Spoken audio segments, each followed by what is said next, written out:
Hello friends, welcome back to my channel. Last class जैसा कि हमने डिस्कस किया था, मैंने बताया था कि हम अगर किसी भी लैंग्वेज में बात करें, हम केवल दो लोग के बारे में ही बात करेंगे। एक होता है लिविंग थिंग, दूसरा नॉन लिविंग थिंग। इनके बारे में सिर्फ और सिर्फ चार बातें, या तो कंडीशन, या तो पोजीशन, या तो उनके एक्शंस, या तो क्वेश्चंस के बारे में।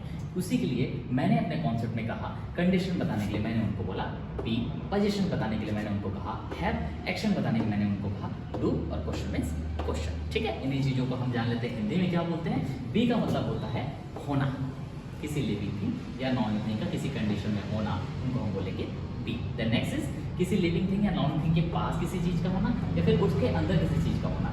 ये अगर मुझे कहना है तो उनको मैं बोलूँगा है। देन नेक्स्ट इज किसी लिविंग थिंग या नॉन लिविंग थिंग की किसी भी एक्शन को मुझे बताना है, कोई भी काम करना होता है, उनको मैं बोलूँगा डू। करना मीन्स कोई भी काम करना, पढ़ाना, सिखाना, लिखाना, कुछ भी करना, काम करना होगा हमारा डू पे जाएगा। Then last is question. ठीक है, बेसिकली एक्चुअल में किसी पर्सन को केवल चार ही ऐसे कंडीशंस हैं जहाँ पर उनको बोलना मस्ट होता है।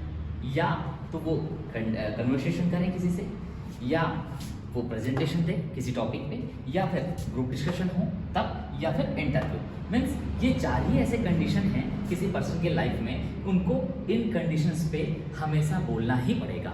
और इन कंडीशंस पे बोलेंगे भी क्या?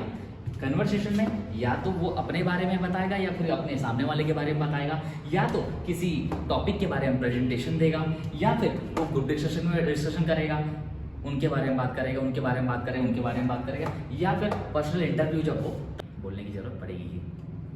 ठीक है, इन सब में वो किन किन चीज़ों के बारे में डिस्कस करने वाला है? या तो वो अपने कंडीशंस के बारे में डिस्कस करेगा, या तो पोजीशंस के बारे में डिस्कस करेगा, या तो एक्शंस के बारे में डिस्कस करेगा, या फिर क्वेश्चन करेगा। ठीक है, अगर दो इंसान एक दूसरे के सामने बैठे हुए हैं, आपस में कन्वर्सेशन कर रहे हैं, तो या फिर वो अपने बारे में बात करेंगे, या तो सामने वाला अपने बारे में बताएगा, या तो थर्ड पर्सन के बारे में डिस्कशन होगा। इसके अलावा कुछ हो सकता है? नहीं हो सकता है। और उनके बारे में भी या तो कंडीशन के बारे में डिस्कस होगा, पोजीशन के बारे में डिस्कस होगा, या फिर एक्शन के बारे में डिस्कस होगा, या फिर क्वेश्चन करेंगे। ठीक है, सेम उसी तरीके से प्रेजेंटेशन, अगर मुझे किसी भी टॉपिक में अगर मुझे मिल जाए तो मुझे प्रेजेंटेशन देने के लिए क्या क्या चीज़ चाहिए, उस प्रेजेंटेशन में भी मैं इन्हीं सब चीज़ों को ही इंक्लूड करूंगा। इनके अलावा किसी भी चीज़ के बारे में डिस्कस नहीं कर सकता, प्रेजेंटेशन नहीं दे सकता। या तो उनकी कंडीशन बताऊंगा, पोजीशन बताऊंगा, या तो एक्शन बताऊंगा, या तो क्वेश्चन बताऊंगा। सेम उसी तरीके से ग्रुप डिस्कशन में भी कोई टॉपिक हो सकती है जिसके बारे में डिस्कशन हो सकता है, लेकिन उन डिस्कशन में भी इनके बारे में ही बात होना है, इनके अलावा किसी भी टॉपिक में बात नहीं हो सकता। देन लास्ट इंटरव्यू में जैसा आपको मालूम है, एक पर्सनल इंटरव्यू जब होता है तो आपको पर्सनल लाइफ के बारे में बतानी होगी। मीन्स आपके पास क्या चीज़ है, आप किस कंडीशन में हो, आपने क्या किया है, किस तरह की पढ़ाई की है, इस तरह की आप कन्वर्सेशन जो है ये इंटरव्यू में भी आप करेंगे। ठीक है, ये क्लियर हो? अब जैसा कि मैंने टॉपिक लिखा हुआ है, इस टॉपिक को मुझे एक्सप्लेन करना है। एक्सप्लेन करने से पहले मैं आपको बता दूंगा, हमारा जो कॉन्सेप्ट है वो कम्प्लीटली एक स्ट्रक्चर बेस्ड प्रोग्राम है। मीन्स स्ट्रक्चर मतलब संरचना। एक्चुअल में क्या है, बेसिकली हमको हमेशा अगर इंग्लिश को समझना है, बोलना है, तो उसके लिए आपको समझना जरूरत पड़ेगा, समझने की ज़्यादा आवश्यकता है। समझने के लिए मैंने एक स्ट्रक्चर डिज़ाइन किया हुआ है, एक स्ट्रक्चर बनाया हुआ है। मीन्स जिसमें स्ट्रक्चर को आपको जान लेने पे आपको सेंटेंस फ्रेम करने में बहुत ही ज़्यादा इजी होने वाला है। वही स्ट्रक्चर्स मैं अगर मुझे किसी लिविंग थिंग या नॉन लिविंग की कंडीशंस के बारे में बात करनी हो तो मैं उसके लिए 30 स्ट्रक्चर्स बताने वाला हूँ मैं आपको। ठीक है, उसी तरीके से अगर मुझे किसी लिविंग थिंग या नॉन लिविंग की पोजीशंस के बारे में बात करनी हो तो मैं उसको आपको यहाँ 29 स्ट्रक्चर्स बताने वाला हूँ।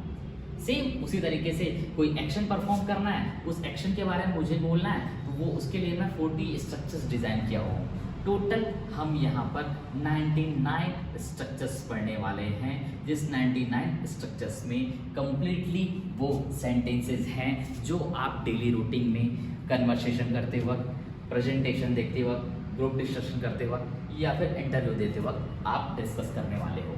मीन्स अभी तक मैं कहूँ एक बिगनर को, जिनको अभी तक एक सेंटेंस भी फ्रेम करना नहीं आता है, आने वाले टाइम में इन क्लासेस के थ्रू आप लगभग 99 स्ट्रक्चर्स से 99 सेंटेंसेस फ्रेम कर सकते हो, वो भी विदाउट एनी ग्रामेटिकल रूल्स के।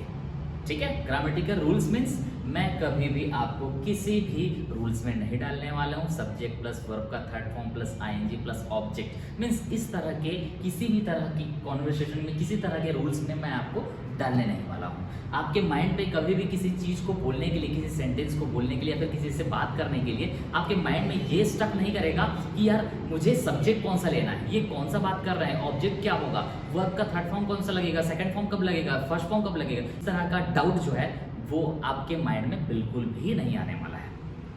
क्लियर है? ठीक है, ये कंप्लीटली एक स्ट्रक्चर बेस्ड प्रोग्राम है जिसको मैंने यहाँ एक्सप्लेन कर दिया कि मैं टोटल इतने स्ट्रक्चर्स में पढ़ाने वाला हूँ। इतने स्ट्रक्चर्स पढ़ने के बाद ऐसी कोई सेंटेंस नहीं होगी जिसको आप फ्रेम नहीं कर सकते। ये मेरा 100 क्या 200% आपको गारंटेड है। मीन्स ये 99 स्ट्रक्चर्स के अलावा और कोई स्ट्रक्चर्स ही नहीं है, कोई सेंटेंस फ्रेम नहीं हो सकता। ये कंप्लीटली इंग्लिश लैंग्वेज को समझने का एक बेस है।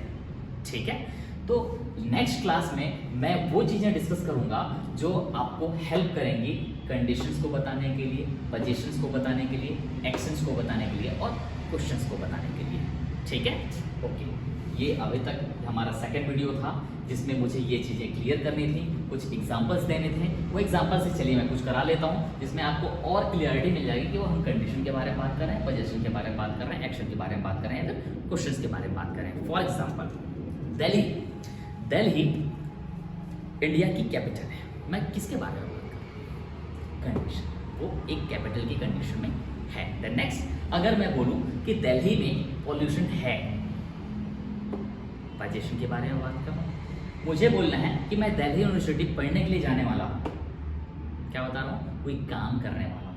वो हो गया एक्शन। क्वेश्चन करता हूँ मैं, क्या दिल्ली इंडिया की कैपिटल है? क्वेश्चन। क्या दिल्ली में पॉल्यूशन है? क्वेश्चन। क्या मैं दिल्ली यूनिवर्सिटी पढ़ने जाने वाला हूँ? क्वेश्चन। क्लियर? द नेक्स्ट, मुझे बोलना है वो हर काम में परफेक्ट है। वो परफेक्ट है, किसके बारे में बात कर रहा हूँ? कंडीशन। वो परफेक्ट पर्सन गलती भी कर सकता है। एक्शन।